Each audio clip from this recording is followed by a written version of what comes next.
Hello les amis, ravie de vous retrouver en ce dimanche matin. Alors pour ceux qui ne me connaissent pas, je m'appelle Elisabeth et j'œuvre en réflexologie plantaire, en posture et ancrage et en mémoire cellulaire. Euh, pour donner suite à ma petite saga Compostélite, je voulais aujourd'hui te partager deux anecdotes dont une assez cocasse. Donc ces deux anecdotes se situent en 2021 lorsque je suis partie la première fois. Et le tout premier jour, donc je démarrais de Moissac, et ne sachant pas en fait combien de temps j'allais mettre, jusqu'où je pouvais vraiment aller, mon paramètre inconnu étant le poids du sac, bien sûr. J'avais jamais fait de randonnée avec plus de 8 kilos sur le dos. Donc je ne savais pas trop en fait combien de kilomètres je pouvais endurer. Donc j'avais pris la décision sage, puisqu'au départ j'avais décidé de ne réserver aucun gîte, d'y aller et puis la Providence s'occuperait de mes affaires. Donc je démarre, je prévois un gîte et finalement j'arrive à destination mais beaucoup plus tôt que prévu. En fait je m'étais largement sous-estimée. Donc au lieu d'arriver aux alentours de 15 heures, heure à laquelle les gîtes d'accueil ouvrent en général, eh bien je suis sur place à midi et demi, midi 45. Donc je me dis, bon, je ne vais pas enquiquiner la personne, je vais rester sur place. En plus, je fais l'erreur de partir un lundi matin. Et comme je t'expliquais dans la précédente vidéo, quand tu pars un lundi matin, eh bien le lundi, tout est fermé, n'est-ce pas? Donc là, tout était fermé. Donc, impossible de déjeuner. J'avais 2-3 barres de céréales, donc bon, mais ça va, ça allait, j'allais pas mourir de faim, quoi. Et, et je poireaute au milieu d'une petite place où il n'y avait pas un chat. Mais alors, pas un chat. Et j'attends, je regarde mon miam miam dodo, je feuillette, je regarde mon téléphone, puis au bout d'un moment j'en ai un peu ras-le-bol, puis surtout de trimballer ton gros sac, t'as juste envie en fait quand t'arrives de le poser, tu vois. Donc je prends l'initiative de téléphoner au monsieur que j'avais eu au téléphone, et je lui dis voilà, ben, je suis arrivée beaucoup plus tôt que prévu, est-ce que vous m'autorisez à passer au gîte pour laisser mon gros sac. En aucun cas prendre la chambre, juste laisser le sac. Et le monsieur charmant me dit mais oui bien sûr, j'appelle mon frère, enfin j'ai cru que c'était son frère mais en fait j'ai du mal à entendre, c'était pas son frère. Donc j'appelle un tel et je le préviens que vous allez arriver. Parfait. Donc, ben, je me mets en route, 5 minutes de marche à peine, et je suis à l'endroit où je devais dormir. Et là, je tombe sur un vieux monsieur, mais acariâtre, mais alors pas gentil du tout, qui m'envoie balader. Ouais, mais qu'est-ce que c'est randonneur, gna gna gna gna gna. Enfin, il était pas content. Et vous croyez que j'ai que ça à faire et tout. Enfin bon, ok. Donc je lui dis, bah écoutez, pas de souci, si vous voulez pas que je laisse le sac, je reviens dans 1 heure ou 2, c'est pas un problème. Il dit, non, bah, puisque vous êtes là, là, enfin voilà. Donc le gars me crie dessus, ok, donc déjà ça me met hyper mal à l'aise. Et finalement, bah, il me montre ma chambre. Euh, voilà, chambre qui n'avait pas de clé, donc je lui demande gentiment, je dis la chambre ne se ferme pas, il n'y a pas de clé. Il dit non, ici c'est comme ça, il n'y a pas de clé. Ok, donc bon, je suis au premier jour de ma rando, enfin de mon chemin, je me retrouve toute seule. J'ai pas de clé à la chambre, alors que il y aura des gens le soir dans les chambres à côté et je ne peux pas fermer ma chambre. La salle de bain est commune avec le vieux monsieur. Ouh, j'ai dit ça démarre fort cette histoire. Bon, Et bon an, mal an, voilà, je passe ma nuit, le lendemain, je redémarre, ravie de partir de cet endroit. Et en fait, je ne comprenais pas pourquoi cette anecdote était arrivée. J'ai compris il n'y a pas longtemps, en fait.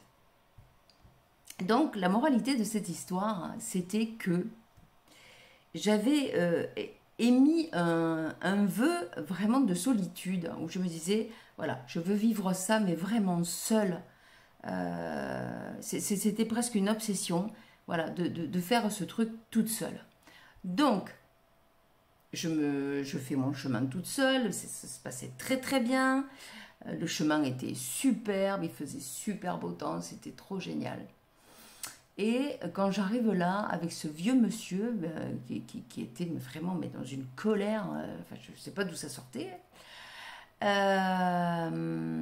en fait, je me suis rendu compte, quelques temps après, et il n'y a pas si longtemps que j'ai compris ça, qu'en fait, je venais tester également la solitude émotionnelle. C'est-à-dire, je me retrouvais toute seule sur le chemin, je me retrouve dans un endroit toute seule où je suis mal accueillie, où je ne me sens pas la bienvenue, où je me sens agressée. Et là, je me rappelle avoir senti un moment mais de solitude intense. Et j'ai compris il n'y a pas longtemps de me dire, tu as voulu la solitude, bah, tu vas tester la solitude physique, mais aussi émotionnelle. Voilà, et c'est ce que j'ai compris en fait de cette aventure qui m'est arrivée, qui était mais complètement injustifiée et à laquelle à l'époque je n'avais mais rien compris. Seconde anecdote, alors tu vas voir celle-là elle est beaucoup plus rigolote, enfin oui, on va dire que oui. Mon avant-dernier jour avant d'arriver à Saint-Jean-Pied-de-Port, donc je dors dans un super gîte. C'était un magnifique gîte au Pays Basque avec une piscine et tout. J'ai dit, waouh, le luxe du gîte extraordinaire, vu que je faisais que des gîtes communaux, donc on était vraiment au minimum syndical. Donc c'était toujours nickel, très propre et tout, mais bon, il n'y avait pas de piscine et tout ça.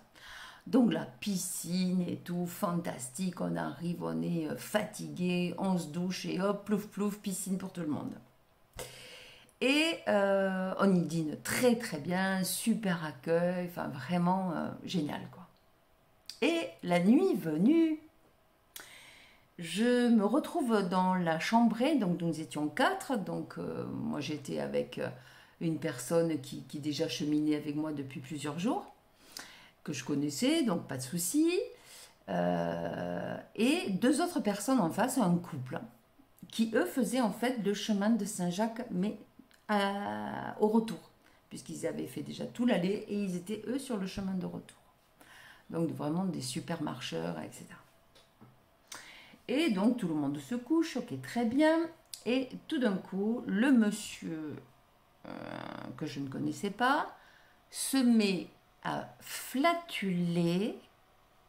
Mais quand je te dis flatuler, c'est pas tu vois, le petit pétou qui échappe, tu vois. Non, non, non, non. Flatuler, mais méchamment, quoi.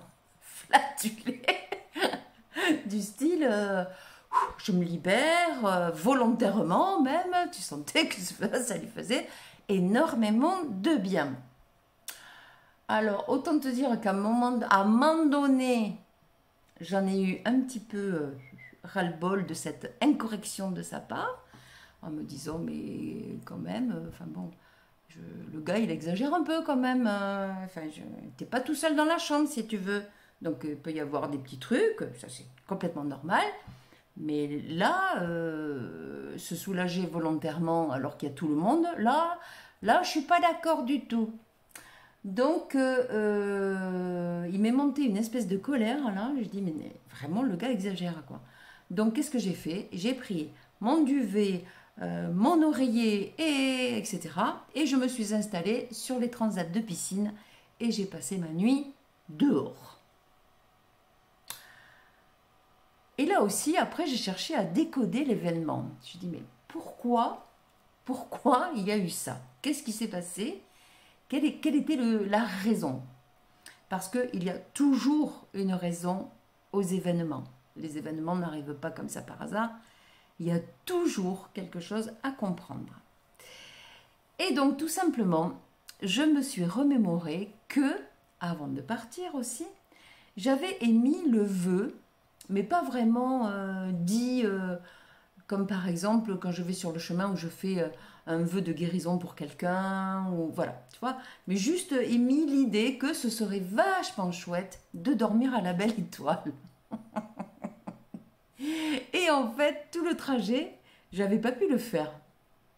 Et l'avant-dernière nuit, on m'a dit, tu voulais dormir à la belle étoile. Eh ben, on t'envoie la personne qu'il faut pour que tu dormes à la belle étoile. C'était trop génial de comprendre tout ça.